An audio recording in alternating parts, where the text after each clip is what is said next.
प्रधानमंत्री जी 15 अगस्त को उस मौके पे आरएसएस की भूमिका की तारीफ कर रहे थे। विजयादशमी में करते तो मुझे कोई दुख नहीं होता, लेकिन लाल किले की प्राचीर 15 अगस्त और आप आरएसएस की, खुद आरएसएस के सरसंघ चालक चौंक के बैठ गए होंगे, हम कहां थे, हम तो थे ही नहीं। क्या मुझे पता है ऐसे देश में जन्म हुआ है जहां एक संविधान है और जो संविधान के बाहर है वो मेरे जहन से बाहर है। आप दूसरों को एंटी नेशनल ना बोले, आप एंटी नेशनल है क्योंकि मेरा देश संविधान से चलेगा, किसी संघ के विधान से नहीं चलेगा। मैं सदन में कई दफा बोल चुका हूं कि यार एक मंत्रालय बना लो, दिल्ली का झंझट ही खत्म, उन पे मुकदमा कर दो कि नेहरू।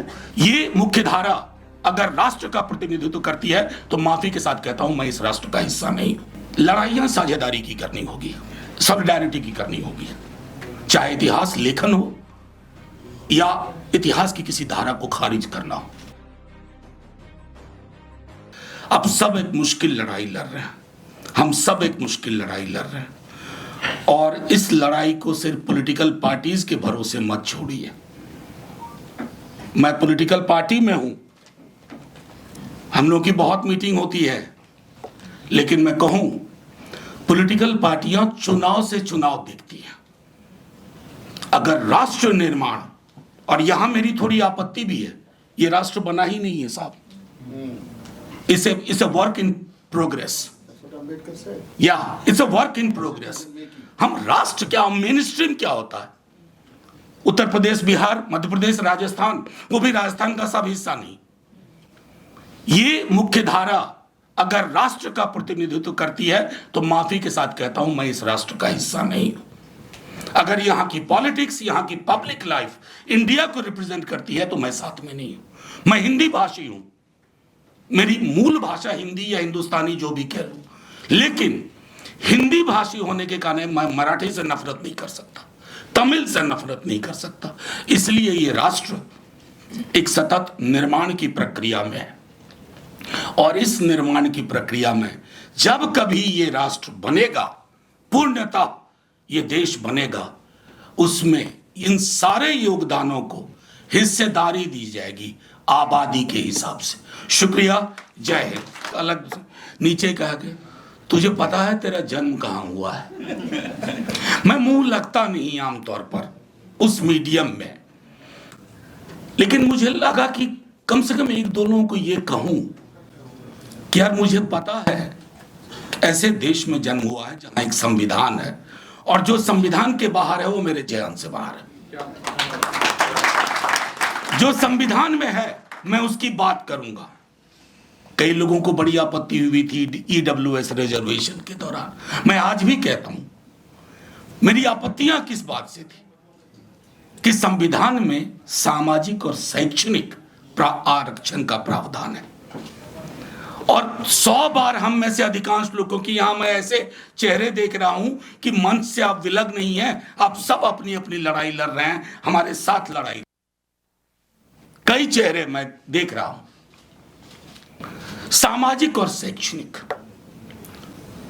और बार बार इस बात को इस मंच के तमाम लोगों ने दोहराया है कि आरक्षण गरीबी उन्मूलन योजना नहीं है, आरक्षण पॉवर्टी इरेडिकेशन प्रोग्राम नहीं है। ऐसा क्यों है? मैं इनकार नहीं करता हूं, अलग अलग जातियों में भी गरीबी होगी।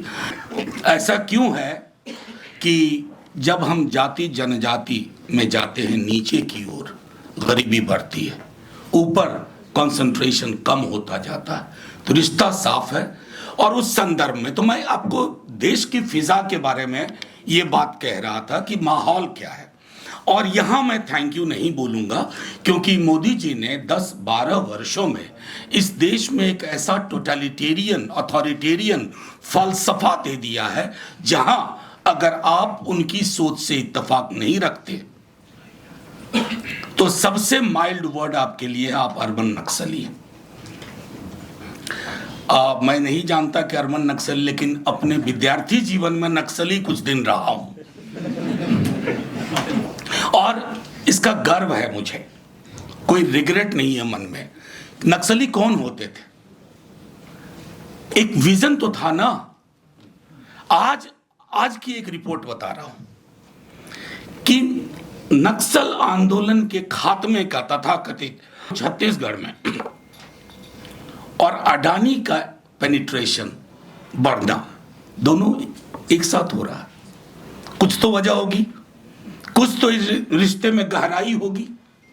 ये समझना हम सब लोगों को जरूरी है, सब लोगों के लिए, कि ये जो एक पूरी पॉलिटिकल इकोनॉमी है गवर्नेंस की, ये नियो लिबरल पॉलिटिकल इकोनॉमी ये अपना जस्टिफिकेशन ब्राह्मणिक पैराडाइम में ढूंढ रही है, और वो पैराडाइम किसी के लिए भी हितकर नहीं है। आदिवासी समाज, दलित, पिछड़े और किसी भी जाति के प्रगतिशील तत्वों, वोट किसी को दीजिए, वो आपकी चॉइस है, लेकिन संविधान के अंदर उस दायरे में अगर आपकी सोच नहीं है तो आप सबसे बड़े एंटी नेशनल हैं। आप दूसरों को एंटी नेशनल ना बोले, आप एंटी नेशनल है, क्योंकि मेरा देश संविधान से चलेगा, किसी संघ के विधान से नहीं चलेगा। देखिए, औपनिवेशिक इतिहास की किताब पर बहुत सारी चीजें मैंने कह दिया कि ये किताब, इसके अंग्रेजी संस्करण जब इसका आएगा तब भी मैं मौजूद रहूंगा, क्योंकि ये किताब कई भाषाओं में जानी चाहिए। और जब मैं इस बात से सहमत हूं कि ट्राइब, शेड्यूल्ड ट्राइब, अनुसूचित जनजाति या आदिवासी, ये एक होमोजीनस कैटेगरी नहीं है, लेकिन कुछ समानताएं भी समानताएं हैं, और उन समानताओं को अंडरलाइन करना होगा। औपनिवेशिक लेखन ने बहुत नुकसान किया, लेकिन तथाकथित राष्ट्रवादी लेखन ने उससे बड़ा नुकसान कर दिया। मार्क्सिस्ट हिस्टोग्राफी, उसने भी बहुत नुकसान किया, क्योंकि पूरे तीनों में एक चीज कॉमन थी, ये मैक्रो लेवल पे चीजों को देख रहे थे। तो गांधी के आंदोलन और उसके पूरे के पूरे अम्ब्रेला में बाकी छोटी छोटी चीजें गुम हो गई। इवन सबाल्टर्न स्कूल, मैं इतिहास का नहीं हूं, थोड़ा बहुत ग्रेजुएशन में इतिहास था तो थोड़ा दखल था इतिहास में। आजकल दौर एक अलग प्रकार का चला हुआ है। एक इतिहास लेखन में एक विधा होती है काउंटर फैक्चुअल इमेजिनेशन, यानी आप कल्पना करते हो अगर सीजर रूबिकॉन क्रॉस नहीं किया होता तो इतिहास क्या होता। जैसे हमारे प्रधानमंत्री जी लाल किले से इसी बार 15 अगस्त को उन्होंने बहुत कल्पना की। अब नेहरू तो खैर क्या कहूं, मैं सदन में कई दफा बोल चुका हूं कि यार एक मंत्रालय बना लो, दिल्ली का झंझट ही खत्म, उन पे मुकदमा कर दो कि नेहरू, मतलब प्रधानमंत्री जी 15 अगस्त को उस मौके पे आरएसएस की भूमिका की तारीफ कर रहे थे। विजयादशमी में करते तो मुझे कोई दुख नहीं होता, लेकिन लाल किले की प्राचीर 15 अगस्त, और आप आरएसएस की, खुद आरएसएस के सरसंघ चालक चौंक के बैठ गए होंगे, हम कहां थे, हम तो थे ही नहीं। तो ये इसको कहते हैं काउंटर फैक्चुअल हिस्ट्री राइटिंग, और आजकल उस लेखन का दौर चल रहा है। और एक डोमिनेंट इलीट वर्ग की भी अपनी एक सोच और एक समझ होती है। अगर आप देखें आदिवासी, वैसे एक मैं छोटा वाकया देता हूं। मेरे एक मित्र हैं जेएनयू में, बटब्याल, राकेश बटब्याल, उन्होंने एक बहुत अच्छा पीस लिखा शिबू सोरेन साहब का, उनकी मृत्यु के बाद, देहावसान के बाद।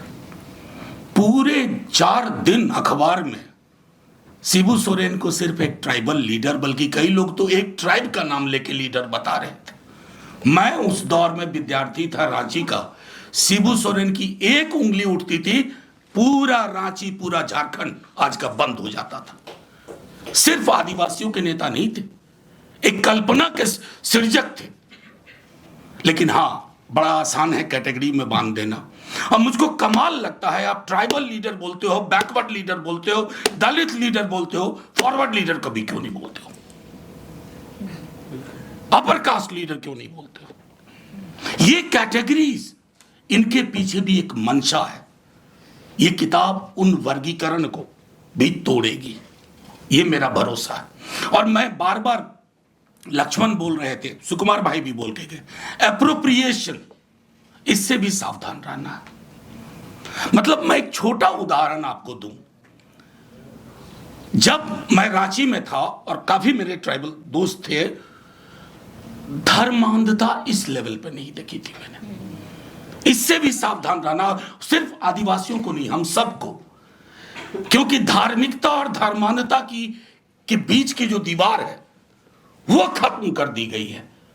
और ये सिर्फ पॉलिटिकल लीडर्स ने नहीं किया, बाजार ने उनका साथ दिया।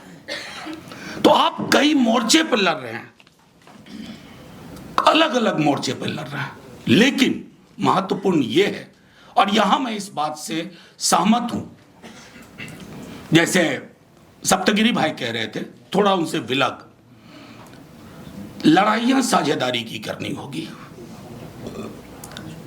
सॉलिडारिटी की करनी होगी, चाहे इतिहास लेखन हो या इतिहास की किसी धारा को खारिज करना हो।